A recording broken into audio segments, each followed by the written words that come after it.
right, back it up just a little bit more. Come on, you're almost there. You just got a few more feet to go. There you go. Park that big old monster truck right there. Hey, it's Wrestling Hero Figs. Fiend coming into a monster truck. That's what it's been reported. Posted on Instagram that it needs a little bit of help. And you know what? I'll help you. Fiend, if you need help with a monster, well, actually, this is a Dodge Ram. This is a standard regular cab. If you do want a monster truck, we got to go back to the aisles. We got to figure something out. Because I don't get it, man. Like, why in the crikey, out of all guys that are coming out for their entrance stage, why is the Fiend using a monster truck? None of this makes sense. But today, this is what we're trying to figure out. We're trying to make sense as to what's going to happen come Wrestlemania. I want to give you some of my thoughts for the match card right here. Some of the feuds that we have seen already built up coming to a boil right here. Roman Reigns is going to be the one. I mean, even though he didn't win the Rumble, it is still reported that the big dog right here is supposed to go in there one-on-one for the Universal Championship WWE title, Brock Lesnar. I don't know why I'm getting confused, you guys, man. Ever since they did the whole switch, it's got me all thrown off, especially since the belts have changed. But yes, the big dog will go in there,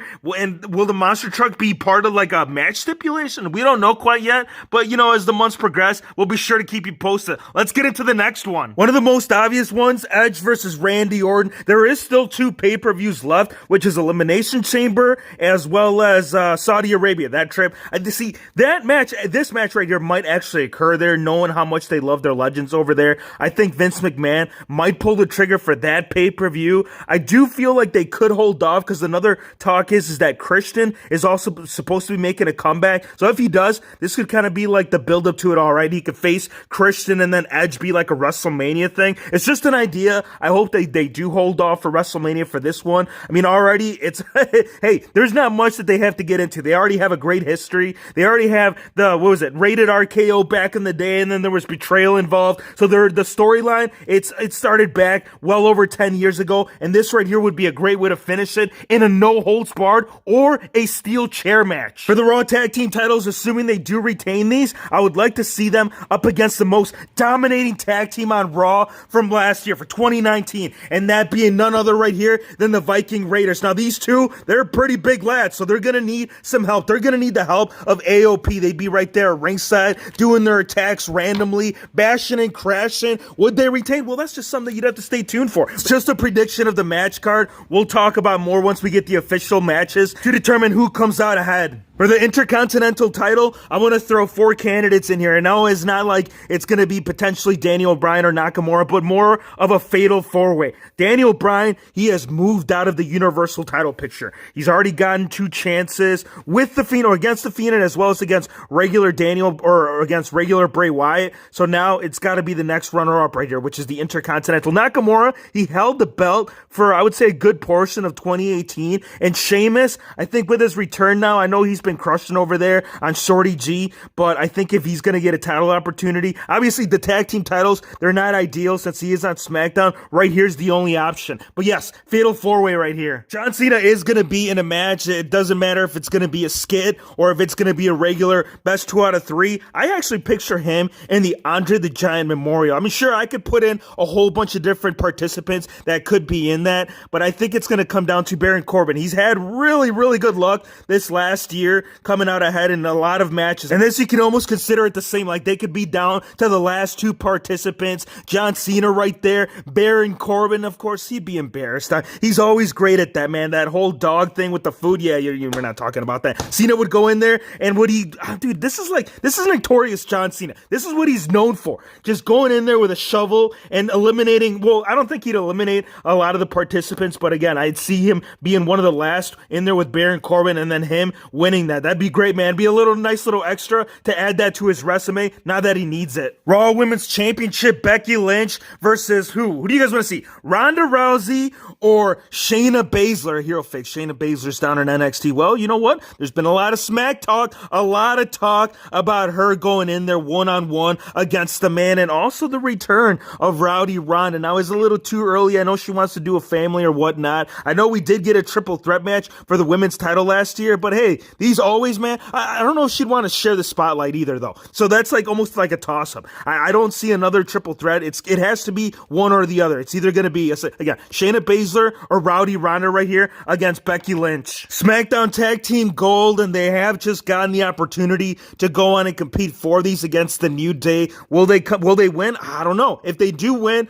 this is still a match that I would like to see. I think this would be just a grand spectacle of what has occurred the last 10 years. I mean, all these guys are OGs. You go back, you think about late Ruthless Aggression, Usos were there, right? Since day one-ish. And then New Day, Kofi Kingston, right? Our WWE champion for last year. Come on, bro. Like, how is he not going to be in some kind of title picture? Obviously, the tag team titles, I can still see them retaining and then have that. Well, hero fixture gave them too much. But yes, Miz right here, we need a highlight moment right here for UF Mania. It's been far too long, and with the return of Morrison, what better way to do so? Kevin Owens and Samoa Joe, and yes, them against each other, no title, no stipulation. Really, you don't need anything for these to have a great match, man. These are some of the best down there in NXT, and having KO versus Samoa Joe, the two big juggernauts over there on Raw, please, I'm all about this. Let's do it. The women's tag team titles, Fire and Desire, Kairi Sane, Asuka, as well as Alexa Bliss and Nikki Cross. Very, very just good chemistry on all three of these teams right here. Let's go with this. Let's go with a triple threat to determine as to who is the best tag team when it comes to this women's division. United States Championship title, it's gonna come down to Humberto Carrillo. We have Rey Mysterio, AJ Styles, and Andrade. Andrade, please stay out of trouble, man. We need you from Wrestlemania. We need to have a highlight reel, and this would be a highlight reel. Humberto Carrillo, he's had a lot of close calls right here with Andrade. Rey Mysterio too, like some of the best matches, not only on Raw, but also when they were back there on SmackDown. These knew how to have a really good match together. And AJ Styles, he's kind of always been within the same picture when it comes to all four of these. I mean, he's had a lot of good feuds with Ray. He's had some pretty good matches with Humberto Carrillo. As a matter of fact, one of the top superstars that he had gone up against when it came to Raw during his call-up, it was AJ. So having this right here, all four in the ring at the same time, oh yeah. It's showtime, is how Vinny put it. Backstage, after he had won the Rumble, it's time, dude. I mean, he chose Brock Lesnar to but to compete for the WWE Championship. Brock Lesnar, he's gone through everybody in the roster. Drew McIntyre is only one of few that actually can stand right there eye to eye. I mean, he's got the scale, he's got the speed, the height that can measure up to Beastie. Now, is he going to win? I'd like to tell you yes, but I've kind of lost all hope for anybody that decides to go in there against Brock Lesnar. And it's not because, he's the beast incarnate, or because every single match that I've seen him in, it's been more of a squash match more than anything. Goldberg, he's the one that comes to mind that actually gave him a run for its money and that actually put him down on the floor, kept him down, took the belt away from him. Drew McIntyre is trying to build some hope, to kind of make you into a believer. It's going to take a little bit more than just words. Like, he's going to have to do some backstage assaults or just something to prove the point that he can be in the ring in the exact same ring right there against Brock Lesnar. He did state that the main reason why he wants to capture that belt, apart from the success and all the gloriness that goes behind it, it's more to have that title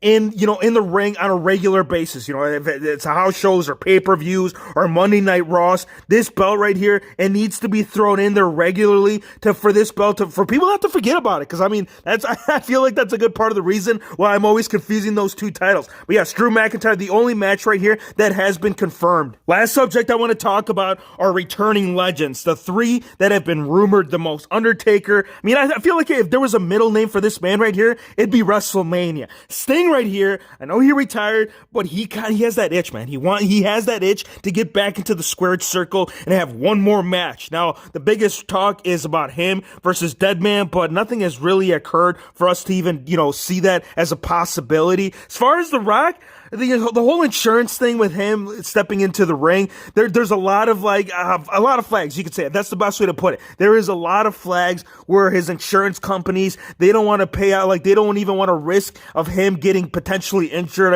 The guy's always busy doing his stuff in Hollywood. If he doesn't have a match, come on, at least take a bump, go in there, stomp on someone. We always got a Trash Corbin laying around, or Elias. The guy never says no. You give him a chance, he'll come out, he'll have a little guitar scene or whatever, and that's where The Rock steps in. But this is the one that I particularly want to see. I'm sure that a lot of people will disagree with this, but come on, just give it to us, man. One more. I don't think it'll be as tragic as it was the last go around. I mean, the whole thing with him and Saudi Arabia, I feel like a good part of the problem was the heat and as well as age. I mean, both of these, they might as well hang him up here pretty soon. Before they do, though, please give us this match, man. I don't want fantasy to be a fantasy until I hang up my shoes. I want to thank you guys for watching. Be sure to hit the subscribe button if you're new to the channel, and we'll see you on the next one.